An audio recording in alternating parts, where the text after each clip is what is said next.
അബ്രഹാമിനോട് മാത്രം പറഞ്ഞു, നീ എൻ്റെ സംസ്കാരത്തിൽ നിൽക്കണം, എൻ്റെ വെളിയിലേക്ക് പോകരുത്, ഇഷ്ടം പോലെ ഭരിക്കട്ടെ, അവരുടെ ഇഷ്ടം പോലെ അവർ നടക്കട്ടെ, നീ എൻ്റെ സംസ്കാരത്തിൽ നിൽക്കുക എന്ന് അബ്രഹാമിനോട് ദൈവം പറഞ്ഞു. നെക്സ്റ്റ്, ഭൂമിയുടെ 25 ലക്ഷത്തിൽ ഒരു ഭാഗം കൊണ്ട് വൻകാര്യം ചെയ്യാൻ കഴിഞ്ഞു. നെക്സ്റ്റ്, സാത്താൻ്റെ കയ്യിൽ അല്ലെങ്കിൽ ജാതികളുടെ കയ്യിൽ ഭരണത്തിനുള്ളത് കിട്ടിയപ്പോൾ, സാത്താൻ്റെ കയ്യിലെന്ന് ഞാൻ പറയട്ടെ, ജാതികളെ ഭരിച്ച് നടത്തുന്ന ഒരു പൈശാചിക ശക്തിയുണ്ട്. ആ ശക്തിയുടെ കയ്യിൽ കിട്ടിയതോടെ അവൻ ഒക്കുന്നിടത്തെല്ലാം മുദ്രയടിച്ചു. ഞാൻ കഴിഞ്ഞ ആഴ്ചയിൽ ഇവിടെ പറഞ്ഞിരുന്നു, കർണാടകത്തിൽ ക്രോപ്പ് സർക്കിൾസ് ഉണ്ടായിന്ന്. ഞായറാഴ്ച തന്നെയാണോ അതിനുശേഷമാണോ ആരോ എന്നെ കറക്റ്റ് ചെയ്തു. ബാംഗ്ലൂർ പട്ടണത്തിൽ ക്രോപ്പ് സർക്കിൾ ഉണ്ടായി. ബാംഗ്ലൂർ പട്ടണത്തിൽ ക്രോപ്പ് സർക്കിൾ ഉണ്ടായി. അത് ഒരുപാട് പരസ്യമായി മാസികകളിൽ വന്നു, ന്യൂസുകളിൽ വന്നു. എല്ലായിടത്തും ഒക്കുന്നിടത്തെല്ലാം പിശാച് അതിൻ്റെ മാർക്കിട്ടു.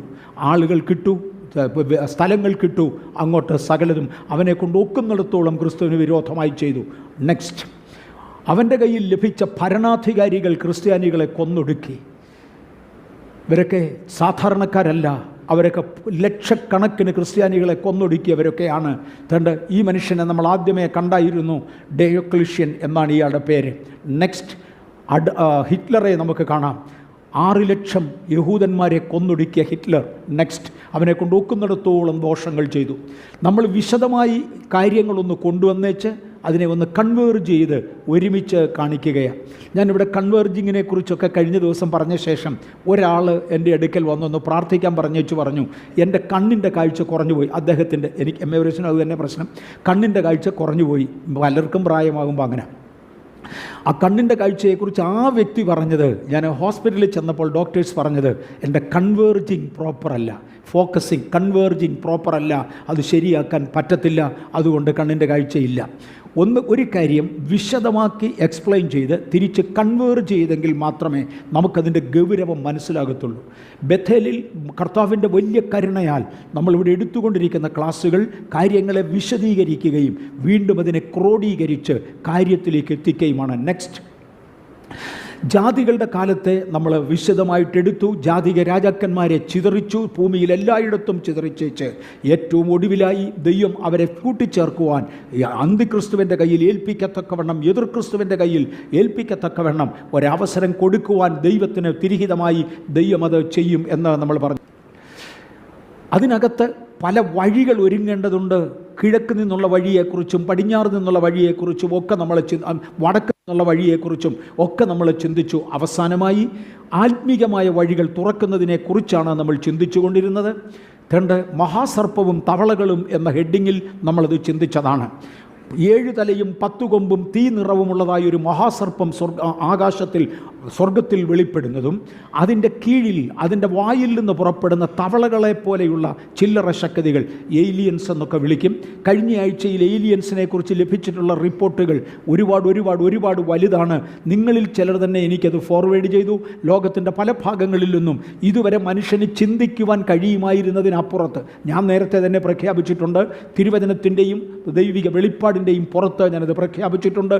ഇന്ന് അക്ഷരീക തെളിവുകളോടുകൂടെ പെൻഡഗൺ പ്രസിദ്ധീകരിച്ച പ്രസിദ്ധീകരണങ്ങൾ വീണ്ടും വന്നുകൊണ്ടിരിക്കുകയാണ്. ഭൂമിയെ വഷളാക്കുന്ന വീണുപോയ ദൂതന്മാരുടെ ശക്തികളെയാണ് അവിടെ തവളകളോട് ഉപമിക്കുന്നത്. റെപ്റ്റേലിയൻ സ്പിരിറ്റ്സ് എന്നാണ് ഇതിനെ ബേസിക്കലി വിളിക്കുന്നത്. ഇവയെ ചേർത്തുകൊണ്ടാണ് ഭൂമിയെ അലങ്കോലപ്പെടുത്തുന്നത്, ദൈവത്തിന് വിരോധമായി മാറ്റുന്നത്. നെക്സ്റ്റ്, ഈ ലോകത്തിൻ്റെ കാലഗതിയാണ് ഇവർ കൊണ്ടുവരുന്ന ഏറ്റവും പ്രധാനപ്പെട്ടത് എന്ന് ഓർമ്മിപ്പിച്ചു, വിശദീകരിച്ചില്ല. കഴിഞ്ഞ ആഴ്ചയിൽ ഞാൻ ഓർമ്മിപ്പിക്കുമ്പോൾ ഈ ലോകത്തിൻ്റെ കാലഗതി എന്ന് പറയുന്ന ഒന്ന് കാണാം. ആ കാലഗതിയാണ് ഈ ഏലിയൻസ് ഇവിടെ കൊണ്ടുവരുന്ന ഏറ്റവും പ്രധാനമായ കാര്യം. കാലഗതി എന്ന് പറയുന്നത് ഒരു സംസ്കാരത്തിലേക്ക് ആളുകളെ മാറ്റുക. അബ്രഹാമിന് ദൈവം ഏൽപ്പിച്ച ആബ്രഹാമിക സംസ്കാരത്തിൽ നിന്ന്, അവിടെ നിന്നാണ് പുതിയ നിയമസഭയുടെ രൂപീകരണം വിത്ത് മോഡിഫിക്കേഷൻസ്. ദൈവം അത് പുതിയ നിയമസഭയ്ക്ക് കൊടുത്തു. ഉദാഹരണത്തിന് അബ്രഹാമിന് കൊടുത്തത് പരിച്ഛേദന എന്നൊരു പ്രമാണമുണ്ടായിരുന്നു. പുതിയ നിയമത്തിൽ ആ പ്രമാണം അവൻ്റ് ചെയ്തു. അബ്രഹാമിന് കൊടുത്ത പ്രമാണത്തിൽ ശനിയാഴ്ച ദിവസം ശബത്ത് എന്നൊരു പ്രമാണമുണ്ടായിരുന്നു. പുതിയ നിയമത്തിൽ അത് അബോളിഷ് ചെയ്തു. എന്നിങ്ങനെ ചില മോഡിഫിക്കേഷനുകളോടുകൂടെ അബ്രഹാമിന് കൊടുത്ത പ്രമാണം പുതിയ നിയമസഭയിലും എസ്റ്റാബ്ലിഷ് ചെയ്യുകയും ആ പ്രമാണത്തിലും സമ്പ്രദായം സമ്പ്രദായത്തിലും സഭ നിൽക്കണം എന്നാവശ്യപ്പെടുകയും ചെയ്തു. എന്നാൽ അതാത് കാലഘട്ടങ്ങളിൽ ഭരണത്തിൽ വരുന്ന ചില ശക്തികൾ, എനിക്ക് തോന്നുന്നില്ല അത് എടുക്കാനായിട്ട് എനിക്ക് കഴിയുമെന്ന്. കാര്യം സാധാരണഗതിയിൽ പറഞ്ഞു വരണമെങ്കിൽ 2-2.5 മണിക്കൂറെങ്കിലും എടുക്കും അതിൻ്റെ ഒരു കൊച്ചു വിശദീകരണം പറയണമെങ്കിൽ. അതുകൊണ്ട് ഞാൻ അങ്ങോട്ട് തിരിയുന്നില്ല. എന്നാൽ കാലത്തിൻ്റെ പോക്കിനൊത്തവണ്ണം ഒരുപാട് കാര്യങ്ങൾ പിശാചിന് ചെയ്യാനുണ്ട്. സംസ്കാരങ്ങൾ അവൻ മാറ്റിക്കൊണ്ടിരിക്കും. ഇതെല്ലാം ജാതകീയ സംസ്കാരമാണ്. കാര്യം നിമ്രോദിനെ ഏൽപ്പിച്ച സംസ്കാരം 1000 ചെതറുകയും ആ സംസ്കാരങ്ങളെല്ലാം തന്നെ സത്യത്തിൽ ദൈവികമല്ലാത്തതും അല്ലെങ്കിൽ ആൻറ്റി ക്രിസ്ത്യൻ സംസ്കാരങ്ങളുമാണ്. ഇങ്ങനെ അതാത് കാലഗതിക്കനുസരിച്ച് പോകുന്ന ഒരു സമ്പ്രദായത്തിൽ, ഒരു സംസ്കാരത്തിൽ ജനത്തെ കൊണ്ടയിടും. അതിക്രമങ്ങളാലും പാപങ്ങളാലും മരിച്ചവരെന്നായിരുന്ന നിങ്ങളെയും അവൻ ഉയർപ്പിച്ചു.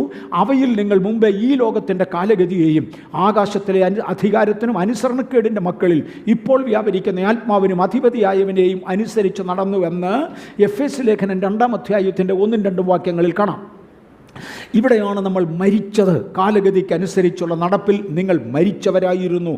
കൃപയാൽ കർത്താവ് നമ്മിൽ പലരെയും ഉയർപ്പിച്ചു, ബാക്കിയുള്ളവരും ഉയർത്തെഴുന്നേൽക്കണം. Next, purpose of his coming, യേശുവിൻ്റെ മടങ്ങിവരവിൻ്റെ ഉദ്ദേശങ്ങളെക്കുറിച്ച് നമ്മൾ ചിന്തിക്കുകയായിരുന്നു. ഒന്നാമത്തേത് റിസ്റ്റോറേഷൻ ഓഫ് ദ ചർച്ച്, അതിനെക്കുറിച്ചാണ് നമ്മൾ വിശദീകരിക്കുന്നത്. നെക്സ്റ്റ്, നമ്മളതിൻ്റെ ആഴത്തിലേക്ക് പോകുകയാണ്. ഈ സഭ ഇവിടെ നിന്ന് റാപ്ചർ ചെയ്യപ്പെട്ടാൽ, സഭ ഇവിടെ നിന്ന് എടുക്കപ്പെട്ട് കഴിഞ്ഞാൽ ഒരു ദിവസം സഭ ഇവിടെ നിന്ന് മാറ്റപ്പെടും. സഭ ഇവിടെ നിന്ന് മാറ്റപ്പെട്ട് കഴിഞ്ഞാൽ തുടർന്ന് അവരെ സ്വർഗത്തിൽ അല്ലെങ്കിൽ ആകാശത്തിൽ എവിടെയോ ദൈവമൊരുക്കുന്ന ഒരു സ്ഥലത്ത്, ദൈവമൊരുക്കുന്ന ഏതോ ഒരു സ്ഥലത്തേക്ക് അവർ എടുക്കപ്പെടും. ആ സ്ഥലത്ത് അവർ ക്രിസ്തുവിനോടുകൂടെ ആയിരിക്കും. ഞാൻ ഏലിയൻസിനെ കുറിച്ചും ഹ്യൂമൻ അബ്ഡക്ഷനെ കുറിച്ചും കഴിഞ്ഞ ദിവസങ്ങളിൽ ക്ലാസ്സുകൾ എടുത്തുകൊണ്ടിരുന്നപ്പോൾ വിശദമാക്കി പറഞ്ഞത് ഓർമ്മയുണ്ട്. ഭൂമിയിൽ നിന്നും കാണാതായ വ്യക്തികൾ, ഞാൻ അവരുടെ പിക്ചർ സഹിതം ഇവിടെ പ്രൊജക്റ്റ് ചെയ്തതാണ്. തിരിച്ചു വന്ന് അവർ ഏലിയൻസിനോടുകൂടെ ആയിരുന്നുവെന്നും 3.5 വർഷവും മറ്റും, 1-2 ദിവസമല്ല 3.5 വർഷവും മറ്റും അവിടെ നിന്ന് പഠിച്ച കാര്യങ്ങൾ പിക്ചർ രൂപത്തിലാക്കി, സിനിമയുടെ രൂപത്തിലാക്കി സ്റ്റാർ വാർ സീരീസുകൾ ആരംഭിച്ചതും അത് ലോകത്തെ മുഴുവനും വിറപ്പിച്ചതുപോലെ മനുഷ്യശ്രദ്ധയെ പിടിച്ചു പറ്റിയതുമായ സംഭവങ്ങൾ ദൈവത്തിന് ഈ മണ്ണിൽ നിന്ന് നമ്മെ മാറ്റി അന്തരീക്ഷത്തിൽ എവിടെയോ ദൈവമൊരുക്കുന്ന ഒരു സ്ഥലത്ത് സഭയോടുകൂടെ ഒരുമിച്ച് ഒരു 7 വർഷക്കാലം എന്നാണ് പൊതുക്കണക്ക്. ദൈവത്തിൻ്റെ വചനത്തിലെ രഹസ്യങ്ങളുടെ കലവറയിലേക്ക് ഇറങ്ങുമ്പോൾ ആ വർഷം നമ്മുടെ വർഷങ്ങളുമായി 100% മാച്ച് ചെയ്യുമോ എന്ന് പറയാൻ എനിക്കറിഞ്ഞുകൂടാ. എനിക്കറിയാവുന്നത് മാത്രം അറിയാമെന്ന് പറയട്ടെ. അതിനെക്കുറിച്ച് കൂടുതൽ അറിവുള്ളവരുണ്ട്, അവരതിനെക്കുറിച്ച് വിശദീകരിക്കട്ടെ. ആ 7 വർഷമെന്ന് എഴുതിയിരിക്കുന്നത് മാനുഷിക വർഷങ്ങളുമായി എക്സാക്റ്റ് ആണോ അല്ലയോ എനിക്കറിഞ്ഞുകൂടാ. അതൊരു റെഫറൻസ് പോയിൻ്റ് ആണോ എനിക്കറിഞ്ഞുകൂടാ. ഞാൻ റെഫറൻസ് പോയിൻറ്റിന് ഒരു ഉദാഹരണം കൂടെ പറയാൻ ആഗ്രഹിക്കുന്നു. നോഹയുടെ ജലപ്രളയത്തെങ്കിൽ ഗൗരവമായി ശ്രദ്ധിക്കണേ. നമ്മുടെ ക്ലാസ്സുകൾ ആവറേജ് അല്ല, നമ്മൾ വളരെ ആഴത്തിൽ പോകുന്നതാണ്. നോഹയുടെ ചരിത്രത്തിൽ നിന്ന് നോഹയുടെ ജലപ്രളയത്തിന് ശേഷം യഹോവയായ ദൈവം പറയുന്ന ഒരു പദമുണ്ട്. അവൻ മനുഷ്യനാണ്, അവൻ്റെ കാലം 120 സംവത്സരമായിരിക്കും. മനുഷ്യൻ്റെ കാലം 120 സംവത്സരമായിരിക്കും. നോഹ 120 വർഷത്തിൽ എത്ര 120കൾ ജീവിച്ചു? 10-600 വർഷം നോഹ ജീവിച്ചു. നോഹയുടെ മക്കൾ അതിനേക്കാൾ കൂടുതൽ ജീവിച്ചു. അവിടെ എങ്ങും 120ൻ്റെ കണക്ക് കാണുന്നില്ല. പിന്നെ കർത്താവ് ഈ പറഞ്ഞത് എന്താണ്? നോഹയുടെ കാര്യം അല്ല ദൈവം പറഞ്ഞത്, മനുഷ്യൻ്റെ കാര്യമാണ് പറഞ്ഞത്. എല്ലാ മനുഷ്യനും 120 വർഷമുണ്ടോ? ഇല്ല. പിന്നെ എന്നതായി പറയുന്നത്?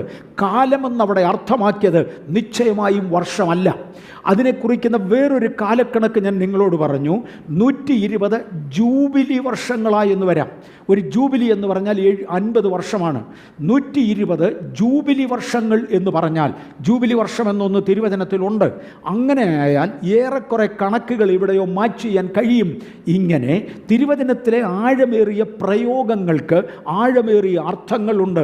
നാം കൊണ്ടു നടക്കുന്ന ബൈബിൾ ദൈവകൃപയാൽ കർത്താവിൻ്റെ വാ കൊണ്ട് കൽപ്പിക്കപ്പെട്ട വചനങ്ങളാകയാൽ ഇതിനകത്ത് അമൂല്യമായ നിധികളുണ്ട്.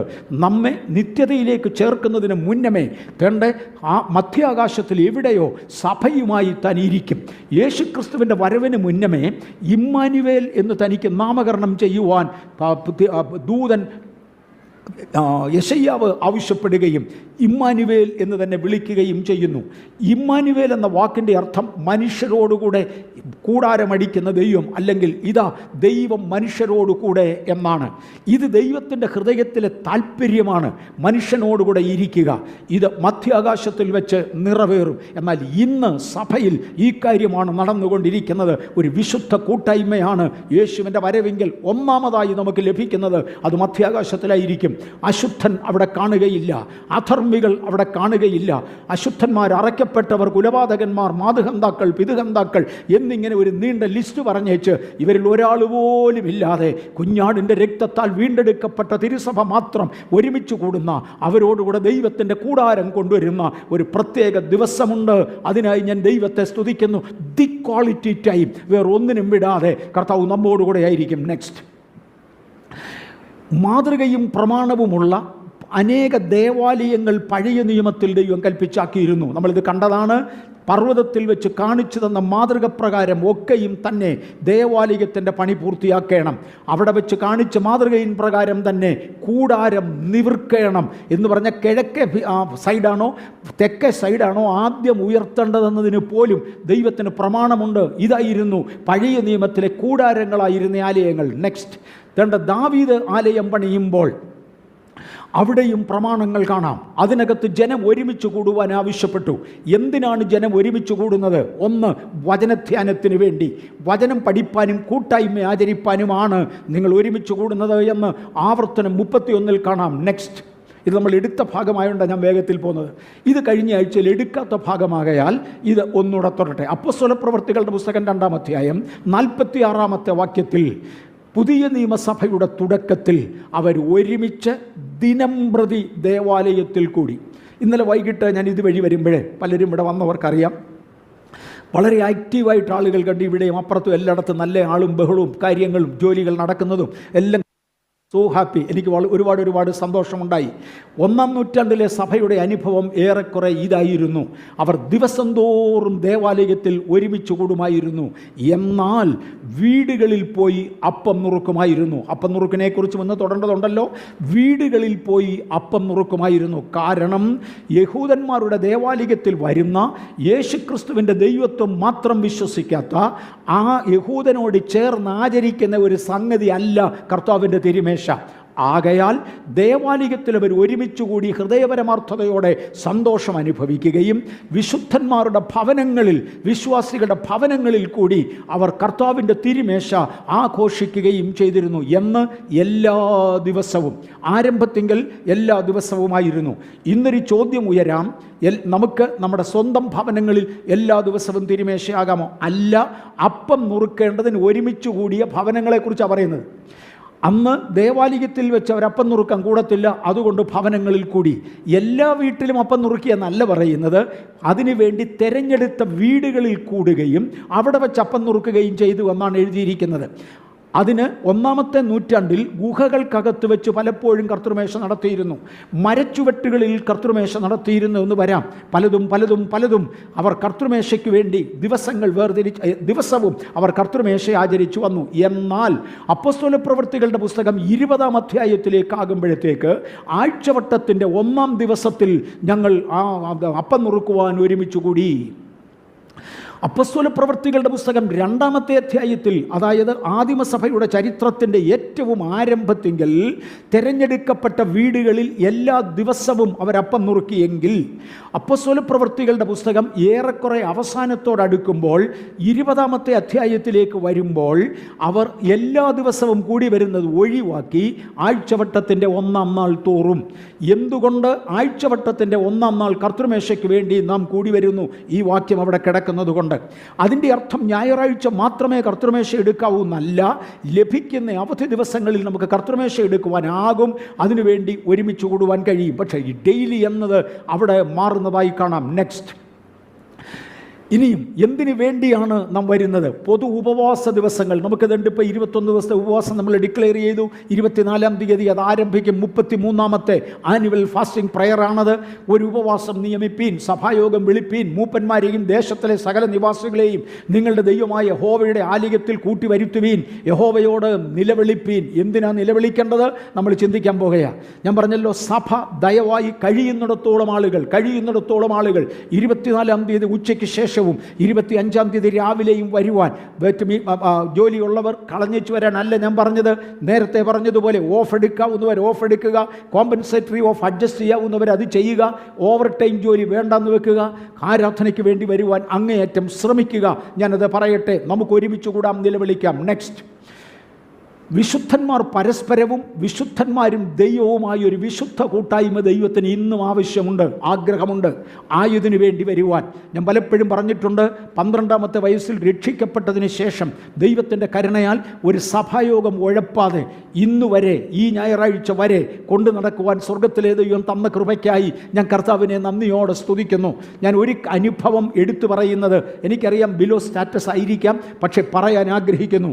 ഇന്ത്യൻ എയർഫോഴ്സിൽ റിക്രൂട്ട് ആദ്യത്തെ 2-3 മാസം ആരാധനയ്ക്ക് പോകാൻ ക്യാമ്പിൽ നിന്ന് വെളിയിലേക്ക് വിടുകയില്ലായിരുന്നു. ആ 3 മാസം എനിക്ക് ഞായറാഴ്ച ദിവസങ്ങളിൽ ആരാധനയ്ക്ക് പോകാനൊക്കത്തില്ല. ഞായറാഴ്ചയാണെങ്കിൽ ഹോളിഡേ, പക്ഷേ ക്യാമ്പിൽ നിന്ന് വെളിയിൽ പോകാനൊക്കത്തില്ല. അന്ന് ഞാൻ ചെയ്തു വന്നിരുന്നത് ജലഹാലി വെസ്റ്റിൽ, എയർഫോഴ്സ് സ്റ്റേഷൻ ജലഹാലി വെസ്റ്റിൽ ഞങ്ങളുടെ വേലിക്കെട്ടിൻ്റെ അല്ലെങ്കിൽ ബൗണ്ടറിയുടെ അടുക്കൽ മുള്ളുവേലി ഇട്ടിരിക്കുന്നിടത്ത് പോയി നിന്നാൽ അതിൻ്റെ വെളിയിലുള്ള ഒരു തമിഴ് സഭയിൽ നിന്ന് ആരാധനയുടെ ശബ്ദം കേൾക്കാമായിരുന്നു. ഞാൻ ഇന്നും നന്നായി ഓർക്കുന്നുണ്ട്. ആ നട്ടറ വെയിലത്ത് ഞായറാഴ്ച രാവിലെ ഒരു 9:45 മണി മുതൽ ഒരു 1:30 മണി വരെ ആ വെയിലത്ത് വന്ന് മൂക്കെങ്കിലും ആ മുള്ളുവേലിയുടെ വെളിയിലോട്ടിട്ട് സ്വതന്ത്രമായ വായുവും ശ്വസിച്ച് ഇവിടുന്ന് കേൾക്കുന്ന ആരാധനയുടെ പദങ്ങളിൽ കൈയടിച്ച് ദൈവത്തെ സ്തുതിച്ചത് എനിക്ക് ഓർമ്മയുണ്ട്. അങ്ങനെ ആയാൽ ജീവിതത്തിൻ്റെ പോക്കിൽ നിർത്തേണ്ടിടത്ത് നിർത്തുവാൻ ദൈവത്തിന് തിരിഹിതമായി ആരാധനയ്ക്ക് മുൻതൂക്കം കൊടുക്കൂ. ഞാൻ പല സ്ഥലങ്ങളിൽ ഓവർ ടൈം ജോലി ചെയ്തിട്ടുണ്ടെങ്കിലും ഇന്ന് വരെ ഒരു പൈസ ഓവർ ടൈം എൻ്റെ വർക്ക് കൂലി ഞാൻ വാങ്ങിച്ചിട്ടില്ല. അത് കോമ്പൻസേറ്ററി ഓഫായി വെക്കുകയും കൺവെൻഷനുകൾക്ക് പോകുവാൻ ആ കോമ്പൻസേറ്ററി ഓഫുകൾ ഉപയോഗിക്കുകയും ചെയ്തു. ആരാധനയ്ക്ക് പോകുവാൻ ഉപയോഗിച്ചു. എൻ്റെ കാഷ്വൽ ലീവിൽ ഒരു ദിവസം, ഞാൻ എയറോനോട്ടിക്കൽ ഡെവലപ്മെൻറ്റ് എസ്റ്റാബ്ലിഷ്മെൻറ്റിൽ ചില വർഷങ്ങൾ ജോലി ചെയ്തു. എൻ്റെ കാഷ്വൽ ലീവിൽ ഒരു ദിവസം, എൻ്റെ ആനുവൽ ലീവിൽ ഒരു ദിവസം എൻ്റെ സ്വന്തം ആവശ്യത്തിന് വേണ്ടി എടുത്തിട്ടില്ല. പകരം അത് ആരാധനയ്ക്കും വചന ശുശ്രൂഷയ്ക്കും പോകേണ്ട ഇടങ്ങളിൽ പോകുവാൻ വേർതിരിച്ചു. ഞാൻ ഇന്ന് അനുഗ്രഹിക്കപ്പെട്ടു. നാം ആരാധനകൾക്ക് വലിയ മുൻസ്ഥാനം കൊടുക്കണം. കുഞ്ഞുങ്ങളെ വളരെ പ്രത്യേകിച്ച് ഞാൻ ഓർപ്പിക്കട്ടെ, വിശുദ്ധന്മാർ പരസ്പരവും വിശുദ്ധന്മാരും ദൈവവുമായി നടക്കുന്ന ആ വിശുദ്ധ കൂട്ടായ്മയിൽ നാം ചേർന്നിരിക്കണം. പിശാച് അല്ലെങ്കിൽ ഏലിയൻസ് ഈ കഴിഞ്ഞ ദിവസങ്ങളിൽ ഏറ്റവും ശക്തമായി ചെയ്തതിൽ ഒന്ന്, സഭ ഒരുമിച്ച് കൂടുവാൻ കഴിയാതെ വണ്ണം സാഹചര്യങ്ങളെ വഷളാക്കി. ഹിറ്റ്ലർ ചെയ്തതിനേക്കാൾ ഉപരി അല്ല, എന്നാൽ ഹിറ്റ്ലർ േക്കാൾ ഇഫക്റ്റീവായി മാറി. ആളുകൾക്ക് ഒരുമിച്ച് കൂടുവാൻ കഴിയാതെയായി. ഡയോക്ലീഷ്യൻ ചെയ്തതിനേക്കാൾ ഉപരിയല്ല, പക്ഷേ ഡയോക്ലീഷ്യനേക്കാൾ ഇഫക്റ്റീവായി മാറി. കാര്യം ആളുകൾക്ക് ഒരുമിച്ച് കൂടുവാൻ കഴിയാതെയായി. ദൈവ പൈതലെ, നമ്മളൊന്ന് അറിഞ്ഞ് ഈ സാഹചര്യങ്ങളിൽ നിന്ന് പുറത്തു വരേണ്ടതിന് സഭായോഗങ്ങളെ ഉപേക്ഷയായി വിചാരിക്കാതെ അതിനെ മാനിക്കുവാൻ കർത്താവ് നമുക്ക് കൃപ തരട്ടെ. അത് നമ്മുടെ കടമയാണ്. നെക്സ്റ്റ്, വിശുദ്ധ കൂട്ടായ്മയും സഭായോഗങ്ങളും വീണ്ടും വരികയാണ്. യൂദായുടെ ലേഖനത്തിൽ ഒറ്റ അധ്യായമേ ഉള്ളൂ. 20-ാമത്തെ വാക്യത്തിൽ, നിങ്ങളോ പ്രിയമുള്ളവരെ നിങ്ങളുടെ അതിപരിശുദ്ധ വിശ്വാസത്തെ ആധാരമാക്കി നിങ്ങൾക്ക് തന്നെ ആത്മീക വർധന വരുത്തിയും പരിശുദ്ധാത്മാവിൽ പ്രാർത്ഥിച്ചും നിങ്ങളെ തന്നെ സൂക്ഷിച്ചുകൊള്ളുവീൻ. നമ്മെ തന്നെ വിശ്വാസത്തിൽ സൂക്ഷിക്കുവാൻ, അതിവിശുദ്ധ വിശ്വാസത്തെ ഓർപ്പിക്കുവാൻ. ഇംഗ്ലീഷ് മാത്രം മനസ്സിലാകുന്ന കുഞ്ഞുങ്ങൾ കേട്ടോ. But you B beloved build up yourself in your most holy faith. Do not compromise to the second level of faith. Do not compromise to a lower level of faith. The most holy faith, I will not come down. I do not want to come down. Social മീഡിയകൾ എന്നെ promote ചെയ്യത്തില്ല, എനിക്കത് വേണ്ട. ലോകം എന്നെ പ്രശംസിക്കത്തില്ല, എത്ര പ്രശംസിച്ചാലും ഒടുവിൽ കുഴി തിട്ടച്ച് പോവുകയേ ഉള്ളൂ. എന്നാൽ എന്നെ നിത്യത വരെ സൂക്ഷിക്കുന്ന, നിത്യതയിലും എൻ്റെ കൂടെ ഇരിക്കുന്ന എൻ്റെ ദൈവത്തോടു കൂടെ ആയിരിക്കേണ്ടതിന് ഞാൻ ഏറ്റവും ഉന്നതമായ വിശുദ്ധിയിൽ, never compromise, never step down, build yourself in the most holy faith. ആ ജൂഡ് സേ, നമുക്ക് അങ്ങനെ ഒരു പ്രമാണത്തിൽ ദൈവത്തോടടുത്ത് വരാം. നെക്സ്റ്റ്, എബ്രായ ലേഖനം 10-ാം അധ്യായത്തിൻ്റെ 25-ാമത്തെ വാക്യത്തിൽ ചിലർ ചെയ്യുന്നത് പോലെ സഭായോഗങ്ങളെ അലക്ഷ്യമായി വിചാരിക്കരുത്. Do not neglect your services, your gatherings, worship services. Next, മൂല്യതയുള്ള നേതാക്കളെ വേണമെന്ന് കഴിഞ്ഞ ആഴ്ചയിൽ ഞാൻ എടുത്ത് പറയുകയുണ്ടായി. മൂല്യതയുള്ളതായ നേതാക്കന്മാരെ നമുക്ക് വേണം. കാര്യം പലയിടത്തും മൂല്യതകൾ നഷ്ടപ്പെട്ടുകൊണ്ടിരിക്കുകയാണ്. നാം മൂല്യതയുള്ളതിലേക്ക് തിരിയുക. പലരോടും അടുത്തിടപെടുമ്പോൾ പലരുടെയും ഉള്ളിലിരിക്കുന്ന ചിന്തകൾ, കാഴ്ചപ്പാടുകൾ എന്ത് എന്ന് മനസ്സിലാകുമ്പോൾ എൻ്റെ ദൈവമേ ഇതുങ്ങളൊന്ന് മാനസാന്തരപ്പെട്ടെങ്കിൽ എന്ന് പലപ്പോഴും തോന്നേണ്ടതായി വന്നേനെ. അധികാരത്തിന് വേണ്ടിയുള്ള പിടിവലിയും പണത്തിന് വേണ്ടിയുള്ള ഓട്ടവും സ്ഥാനമോഹവും വിശദീകരിക്കുന്നില്ല. ഇതൊക്കെ ഒന്ന് കാണുമ്പോൾ ദൈവമേ ഇവരൊന്ന് ആത്മീയരായെങ്കിലെന്ന് തോന്നിയേക്കാം. ഒരു കൂട്ടം മാതൃകകളെ നമുക്ക് ആവശ്യമാണ്. മാതൃകകൾ. ഇന്ന് രാവിലെ എഴുന്നേറ്റ് പ്രാർത്ഥിക്കുമ്പോൾ, ഇന്നലെ ഒരു 4 മണിക്കൂർ കൂടുതൽ എനിക്ക് കിടക്കാൻ സാധിച്ചിട്ടില്ല. ഇന്ന് രാവിലെ എഴുന്നേറ്റ് പ്രാർത്ഥിക്കുമ്പോൾ ദൈവാത്മാവ് എന്നോട് ഇടപെട്ട ഒരാശയമുണ്ട്. പണ്ട് കാലങ്ങളിൽ ഞാനിവിടെ പറഞ്ഞിരുന്നു, ഒരു പിച്ചാത്തിക്ക് മൂർച്ച കുറഞ്ഞു പോയാൽ, മനസ്സിലാക്കണം ഒന്നുകൂടെ, ഒരു പിച്ചാത്തിക്ക് കട്ട് ചെയ്യാൻ ഉപയോഗിക്കുന്ന ഒരു പിച്ചാത്തിക്ക് മൂർച്ച കുറഞ്ഞു പോയാൽ ഒരരം കൊണ്ടതിനെ രാഗി മിനുക്കാം. ഇതെന്നോട് ഒരിക്കൽ ദൈവാത്മാവ് വർഷങ്ങൾക്ക് മുമ്പേ ഒരു പ്രവാചകനിലൂടെ ഇടപെട്ടതാ. ഒരരം കൊണ്ടതിനെ രാഗി മൂർച്ചപ്പെടുത്താം. അരത്തിന് കേട് വന്നാൽ എന്ത് ചെയ്യും? അരത്തിന് അരമില്ലാതെ പോയാൽ, പെന്തക്കോസ്തുകാരെ നമ്മിൽ പെന്തക്കോസ്ത് ഇല്ലെങ്കിൽ എന്ത് ചെയ്യും? ഉപ്പിന് കാരമില്ലാതെ പോയാൽ അതിന് എന്തുകൊണ്ട് രസം വരുത്തും? അരത്തെ എന്തുകൊണ്ട് നമുക്ക് വിലപ്പെടുത്തുവാൻ കഴിയും? ഒരിക്കൽ പരിശുദ്ധാത്മാവെന്നോട് ഇങ്ങനെ പറഞ്ഞു, മൂർച്ച കുറഞ്ഞ പല ആയുധങ്ങളെ മൂർച്ചപ്പെടുത്തുന്ന ഒരരമാക്കി ഞാൻ നിന്നെ മാറ്റാൻ പോകുകയാ. അതിനകത്ത് അല്പം വിമർശനം ആവശ്യമെന്ന് വന്നേക്കാം. ഇന്ന് പറയുന്നത് പോലെ ഗൗരവമുള്ള കറക്ഷനുകൾ ആവശ്യമെന്ന് വന്നേക്കാം. ആരും പിണങ്ങരുതേ, എങ്കിൽ മാത്രമേ ചിലരൂടെ മൂർച്ചപ്പെടുകയുള്ളൂ. നന്നാകാനുള്ള ചിലർ, നന്നാകാൻ വേണ്ടി നമ്മൾ ഈ ആശയങ്ങൾ തിരുസന്നിധിയിൽ പറയുകയാണ്. നാം വിശുദ്ധന്മാരാണ്, നമുക്ക് തയ്യാറായി ഒന്ന് മുന്നോട്ട് വരാം. നാം മാതൃകകളാകണം, സാധാരണക്കാരല്ല, നാം മാതൃകകളാകണം. നെക്സ്റ്റ്, യേശുക്രിസ്തുവിൻ്റെ വരവിന് തൊട്ടു മുമ്പേ ഉള്ള കൾച്ചർ എന്തായിരിക്കും? ജനത്തിൻ്റെ കൾച്ചർ ഞാൻ കഴിഞ്ഞ ആഴ്ചയിൽ ഒട്ടും വിശദീകരിച്ചില്ല, ഇന്ന് എടുത്തോളാമെന്ന് പറഞ്ഞു. അന്നത്തെ കൾച്ചർ എന്തായിരുന്നു? നോഹയുടെ കാലവും ലോത്തിൻ്റെ കാലവും എന്നാണ് യേശു അതിനെക്കുറിച്ച് പറയുന്നത്. ഒന്നാമത്തേത്, the righteous will be a minority living among a wicked majority. നീതിമാന്മാർ ഒരു ന്യൂനപക്ഷമായി അനീതിയുള്ള ഭൂരിപക്ഷത്തിൻ്റെ ഇടയിൽ താമസിക്കുന്ന ഒരു കാലം വരും. ഐ റിപ്പീറ്റ്, നോഹയുടെ കാലം അങ്ങനെയായിരുന്നു, ലോത്തിൻ്റെ കാലം അങ്ങനെയായിരുന്നു. The righteous people become A minority living about the wicket majority. ദോഷം ചെയ്യുന്ന, പാപം ചെയ്യുന്ന ഒരു മജോറിറ്റിയുടെ നടുവിൽ നിൽക്കുന്ന നീതിമാന്മാരായ ചുരുക്കം പേരായി നാം മാറും. അതാണ് ഇന്നത്തെ കൾച്ചർ, അതാണിന്ന് നടന്നുകൊണ്ടിരിക്കുന്നത്. 2, the wickedness in the world will be tolerated, even celebrated. ഒരുപാട് ചരിത്രങ്ങളും മറ്റു കാര്യങ്ങളും പഠിച്ച് തിരുവചനവുമായി തെറ്റാതെ താരതമ്യം ചെയ്ത് പറയുന്ന ഒരു കർത്താവിൻ്റെ ദാസനിൽ നിന്ന് ഞാൻ കോട്ട് ചെയ്യുന്ന 3 പോയിന്റ്സാണ് ഈ പേജിൽ ഞാൻ കാണിക്കുന്നത്. രണ്ടാമത്തെ പ്രത്യേകത, the wickedness will be tolerated. അവൻ സിഗരറ്റ് വലിച്ചതിന് നമുക്കെന്നാ? അവൻ ഇച്ചിരി സോഷ്യൽ ഡ്രിങ്കിങ്, അതിന് നമുക്കെന്നാ? പല എണ്ണം ഡ്രിങ്കിങ് ഉണ്ടെന്നാണ് പറയുന്നത് കേട്ടോ. സോഷ്യൽ ഡ്രിങ്കിങ് പെർമിറ്റഡ് ആണെന്ന് പറയുന്ന സോഷ്യലിസ്റ്റുകളുണ്ട്. പിന്നെ കാഷ്വൽ ഡ്രിങ്കിങ്ങും കുഴപ്പമില്ലെന്ന് പറയുന്നവരുണ്ട്. പിന്നെ ഏതാണോ ഈ മോശം? പിന്നെ ഏതാ ഈ മോശം? പറഞ്ഞു വരുമ്പോൾ എല്ലാവരും തന്നെ പോലെ ആകണം, എല്ലാവരും മോശമാകണമെന്നേ ഉള്ളു ഇതിൻ്റെ അർത്ഥം, വേറൊന്നുമില്ല. നോ, ഞാൻ മാതൃകയാകേണ്ടവനാണ്.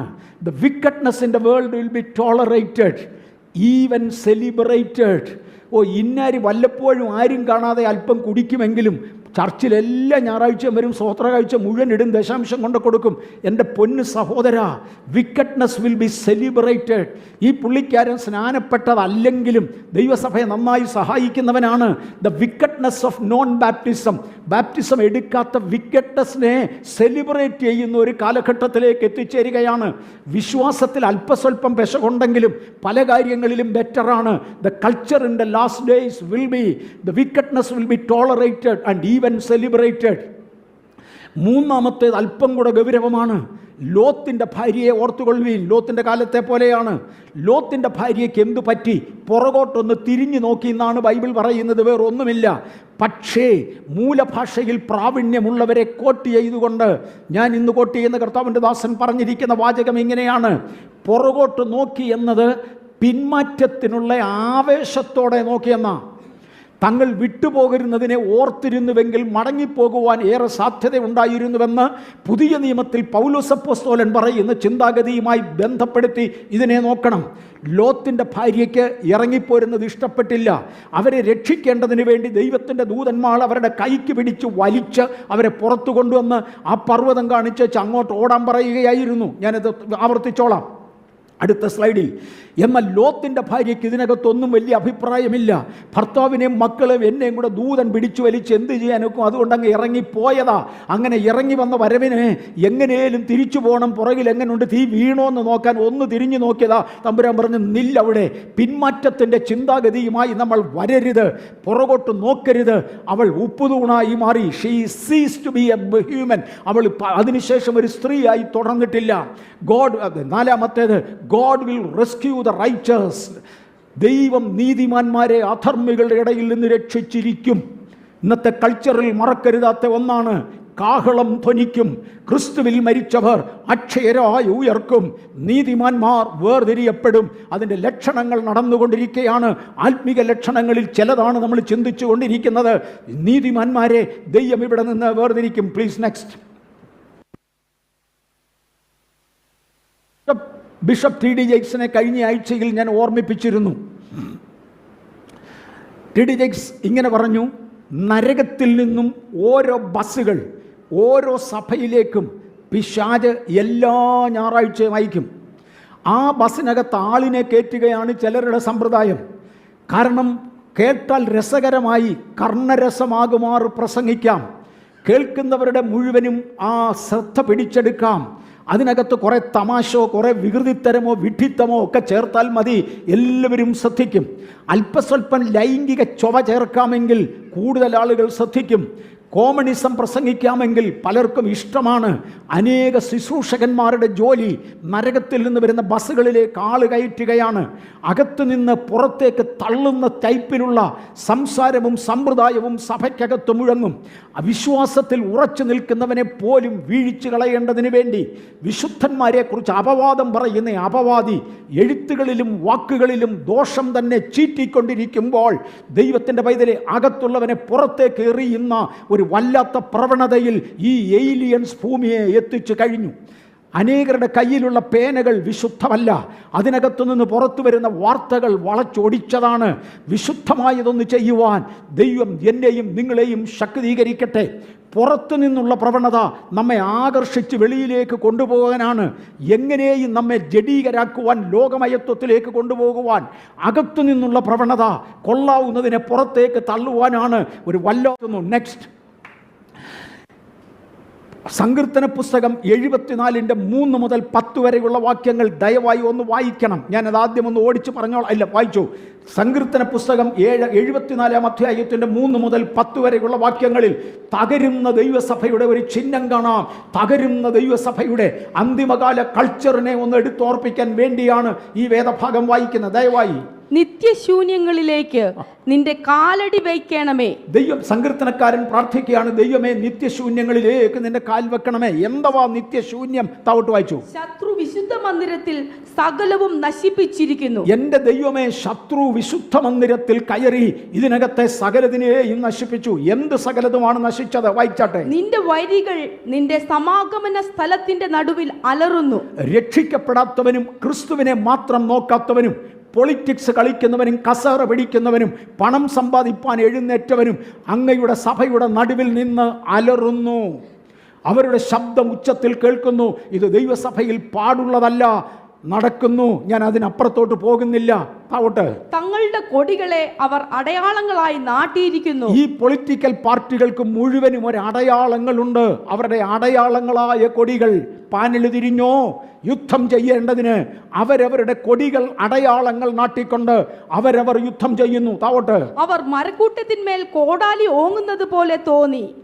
ഇതാ അവർ മഴുകൊണ്ടും ചുറ്റിക കൊണ്ടും അതിന്റെ ചിത്രപ്പണികളെ ആകപ്പാടെ തകർത്തു കളയുന്നു. ദൈവമേ, ദേവാലയത്തിൽ കേറ്റുവാൻ കൊള്ളുകയില്ലാത്തതായ മഴുവും ചുറ്റികയും കൊണ്ട് ദേവാലയത്തിന്റെ ചിത്രപ്പണികളെ മുഴുവനും അവർ തകർക്കുന്നു.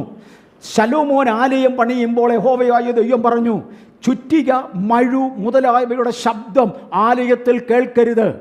ആകയാൽ വെട്ടുകുഴിയിൽ വെച്ച് തന്നെ കുറവ് തീർത്ത കല്ലുകൾ, ക്രമത്തിനൊത്തവണ്ണം ചെത്തിയ കല്ലുകൾ കൊണ്ടുവന്ന് ഇവിടെ ആലയം പണിയണം.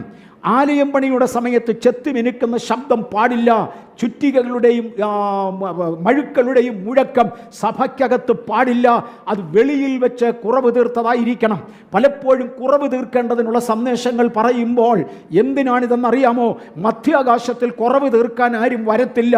ഇവിടെ വെച്ച് ചെത്തുപണി ചെയ്യപ്പെട്ട കല്ലുകൾ മാത്രമേ മധ്യാകാശത്തിലേക്ക് മാറുകയുള്ളൂ. അവിടെ വെൽ സെറ്റാണ്. ആ കറക്റ്റ് കല്ലെടുത്ത് വെച്ചാൽ കറക്റ്റ് സ്ഥലത്തിരിക്കും. എന്നാൽ ഇന്ന് ആലയത്തിൽ നടക്കുന്നത് എന്താണ്?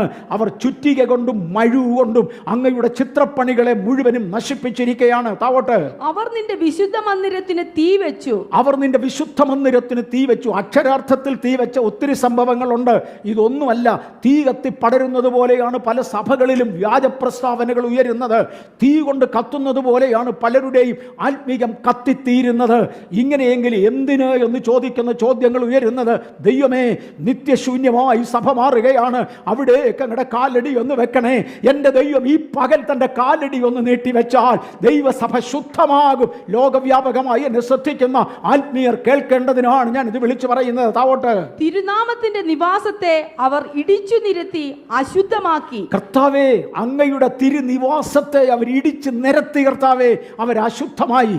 അതിൻ്റെ പണികൾ എങ്ങനെയാണ്? എവിടെ എന്ത് ഉയരം വേണം, എവിടെ എന്ത് ഉയർന്നിരിക്കണം, എന്ത് താണിരിക്കണമെന്നൊക്കെ അങ്ങ് കൽപ്പിച്ചത് മുഴുവനും അവർ കളഞ്ഞു. അവർ ഇടിച്ചു നിരത്തി. അത് മുഴുവനും ഇടിച്ചു നിരത്തി. പിന്നെ നാം അവരെ നശിപ്പിച്ചു കളക എന്ന് അവർ ഉള്ളം കൊണ്ട് പറഞ്ഞു. ഇവർക്കൊരു ഹിഡൻ അജണ്ടയുണ്ട്. അകത്തൊരു പ്ലാൻ ഉണ്ട്. ഇന്നവനെ ഇല്ലാതെയാക്കുക, ആത്മീയനെ ഇല്ലാതെയാക്കുക, അവിഖ്യാതികൾ പറഞ്ഞുണ്ടാക്കുക, ഉള്ള ജലതിനെ ഊതി വീർപ്പിക്കുക, വളച്ചൊടിച്ച ദൂതുകൾ മെസ്സേജുകൾ കൊടുക്കുക.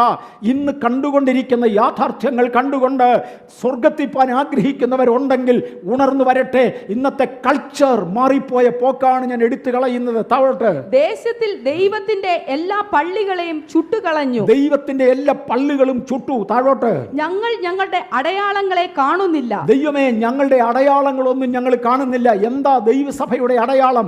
ഒന്നാമത് അപ്പോസ്തലൻ, രണ്ടാമത് പ്രവാചകൻ, മൂന്നാമത് സുവിശേഷകൻ, നാലാമത് അധ്യാപകൻ, നാലാമത് ശുശ്രൂഷകൻ അല്ലെങ്കിൽ പാസ്റ്റർ, ഇടയൻ, അഞ്ചാമത് അധ്യാപകൻ. ഇതാണ് ദൈവസഭയുടെ ചിഹ്നം. കൂടി വരുമ്പോൾ ഓരോരുത്തരും സങ്കീർത്തനം, അന്യഭാഷ, വെളിപ്പാട്, വ്യാഖ്യാനം, കൃപാവരങ്ങൾ. ഇതാണ് ദൈവസഭയുടെ അടയാളം.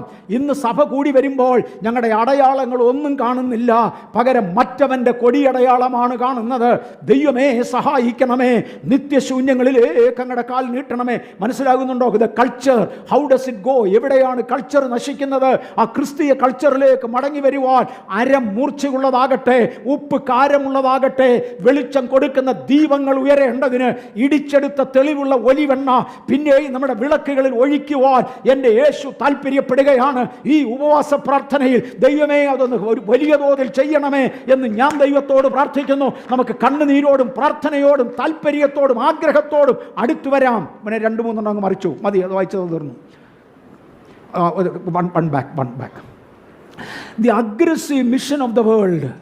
ലോകത്തിന് ഒരു അഗ്രസീവ് മിഷനുണ്ട്. ആത്മീയനൊരു അഗ്രസീവ് മിഷനുണ്ട്. ദൈവാരൂപരായി മാറുവാൻ ലോകത്തിന് ഒരു അഗ്രസീവ് മിഷനുണ്ട്. They want to win you. നമ്മൾ പറയുന്ന win the world for Christ, right? മറ്റവർക്ക് പറയാനുള്ള win the Christians for the world. They want to win you or take you, your children and everything to get conformed into a worldly standard. ലോകത്തിൻ്റെ ഏതെങ്കിലും ഒരു സ്റ്റാൻഡേർഡിലേക്ക് നിങ്ങളെയും എന്നെയും പിടിച്ചു കൊണ്ടുപോയി ലോകത്തോട് അനുരൂപമാക്കുക എന്നതാണ് ലോകത്തിൻ്റെ താല്പര്യം.